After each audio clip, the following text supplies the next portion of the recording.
Obrigada, Sr. Ministro. Tem agora a palavra o Bloco de Esquerda, a deputada Isabel Soares. Peço desculpa, Isabel Pires. Obrigada, Sra. Presidente. Cumprimentar o Sr. Ministro, a Sra. Secretária de Estado, os Srs. Deputados. Já aqui foi dito e temos tido esta discussão sempre que existem estas audições sobre o orçamento na Comissão de Assuntos Europeus, de facto, não é tanto um debate sobre uma natureza orçamental puramente relativa aos assuntos europeus, mas tem uma importância sempre, todos os anos, porque permite também um debate político sobre escolhas europeias, sobre escolhas políticas que têm influência, obviamente, nos Estados-membros e na maneira como também os próprios orçamentos dos Estados-membros são feitas. E, por exemplo, referiu aqui algumas das matérias que, direta ou indiretamente, têm influência na questão orçamental. Parece-nos que uma das mais importantes, não necessariamente neste orçamento, mas para os anos vindouros, tem a ver com a questão da defesa, e isso preocupa-nos em grande parte. Mas é hoje em dia inegável que são as condicionantes da política orçamental europeia que não permitem também ir mais longe em medidas de caráter nacional, como seja a questão do investimento público, e isso temos-lo dito, e é uma análise que o Bloco de Esquerda tem feito já há vários anos. E a esta altura tem ficado bastante claro que ultrapassar as metas do déficit tem sido uma opção pela qual pagam não só o investimento público, mas também outras matérias onde poderíamos ir mais além e os portugueses e portuguesas beneficiariam com toda a certeza.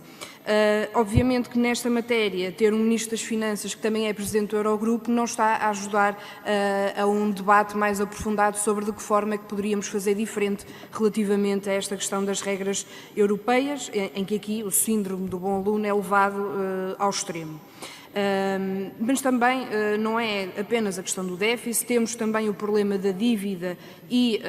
aliás, foi um ponto em que já há cerca de 2 anos se conseguiu chegar a propostas importantes para uma possível reestruturação da dívida com o próprio Partido Socialista, mas que foram abandonadas também pelo Partido Socialista muito rapidamente, e aqui percebíamos também, e basta fazer as contas, que aquilo que se paga em juros de dívida poderia estar muito bem a ser canalizado para investimento público, mas lá está,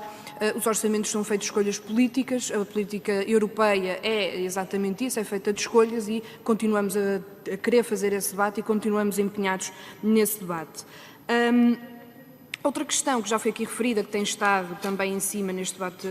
orçamental, tem sido a questão do quadro financeiro plurianual. Isso, por um lado, há uma clara redução ou há uma clara opção pela redução de montantes para as políticas de coesão, que já foi aqui indicado que o próprio Governo não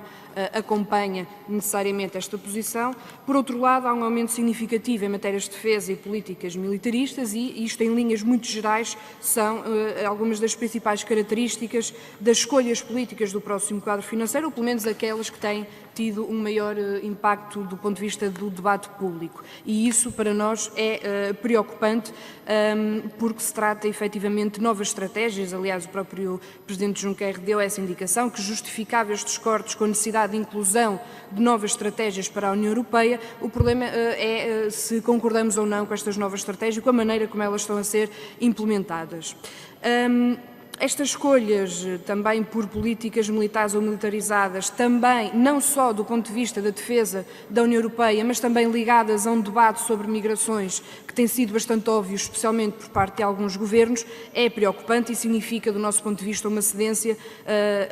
a forças políticas que fazem apologia do medo, do fechamento de fronteiras e da xenofobia, que, do nosso ponto de vista, já o temos dito, não é aceitável e que poderia ter sido contestado também pelo governo português. Isto tem a ver não só com as questões migratórias, mas depois também outras matérias que depois têm ligação direta e indireta com questões como a cooperação estruturada permanente, entre outras. Sobre as questões de migração, dizer que o histórico dos últimos 3 anos e meio tem sido bastante preocupante e tem também a seu reboque algumas escolhas orçamentais, porque se começarmos por um lado com alguma lentidão por parte da União Europeia, dos Conselhos Europeus, em admitirem que existia um problema que precisava de ser resolvido, rapidamente passaram para uma das piores propostas do nosso ponto de vista que surgiu, que tem a ver com o acordo com a Turquia, porque politicamente foi o mesmo que dizer que se queria tentar resolver problemas de direitos humanitários com um país que claramente não cumpre também com alguns dos direitos humanos mais básicos e, portanto, do ponto de vista político, para nós, continua a ser absolutamente inaceitável que este acordo se mantenha e é uma tentativa de desviar do olhar mais próximo aquilo que se passa. Mas depois também começaram a surgir outras polémicas, as propostas como os hotspots sempre ficaram muito aquém a nível de recursos financeiros e de meios daquilo que deveria ser suposto ou daquilo que estaria inicialmente proposto, e chegamos a uma altura em que já temos coisas tão estapafúrdias como a questão das plataformas de desembarque, que tem lançado uma polémica bastante grande, e ainda mais recentemente uma proposta da aplicação de um mecanismo ou de um pseudo-mecanismo de detector de mentiras para apanhar migrantes ilegais nas fronteiras, nomeadamente da Hungria e da Grécia. Isto parece-nos que o debate, de facto, está a chegar a um ponto de ridículo sobre da forma como se vai lidar com isto. E sobre esta matéria deixar também uma nota que é verdade que nos preocupa não só o que foi feito até agora, mas aquilo que pode vir para o futuro, e é importante que também aqui tenha sido referido pelo PSD especialmente dois países que estão em claro incumprimento com todas as matérias que têm a ver com direitos humanos, porque de facto o PSD senta-se ao lado destes partidos no Parlamento Europeu e, portanto, esperamos que isso signifique que vão fazer alguma pressão para que estes mesmos governos tenham uma atitude diferente. Também referir em outra matéria que já todos os partidos aqui falaram, tem a ver com o Brexit, com as consequências que poderá ou não ter, em especial no que toca às condições em que os cidadãos e cidadãs portuguesas estão no Reino Unido.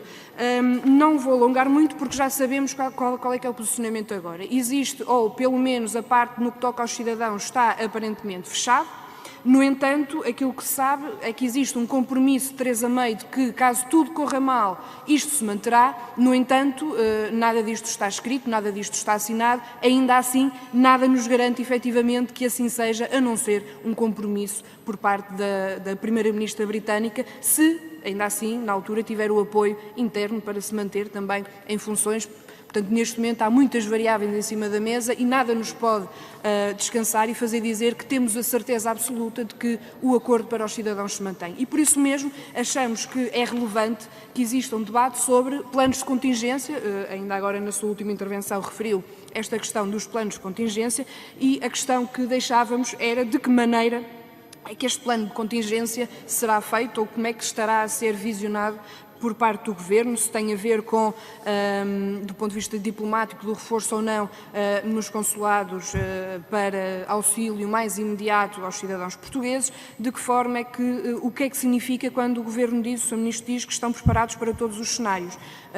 Do ponto de vista prático, interessa-nos perceber como é que tipo de recursos é que poderão ser ou não mobilizados rapidamente para o caso de existirem problemas relacionados com um não acordo e, em especial, um não acordo no que toca à questão dos cidadãos, porque, como sempre foi dito, inclusivamente por parte do Governo, só tudo está fechado quando tudo estiver fechado. E a verdade é que, se nada estiver fechado, a não ser esta tal questão dos cidadãos, e lamento, mas a análise que fazemos sobre a questão da Irlanda não é a mesma, não nos parece que a solução técnica, do ponto de vista político, possa ser tão consensual quanto isso, mas veremos o que é que dará o debate. Mas a verdade é que, se nada disso estiver fechado, também a questão dos cidadãos pode efetivamente ir por água abaixo, e aí a questão é qual é que é, de facto, o plano de contingência e as medidas concretas que têm pensadas. Muito obrigada, Sra. Deputada.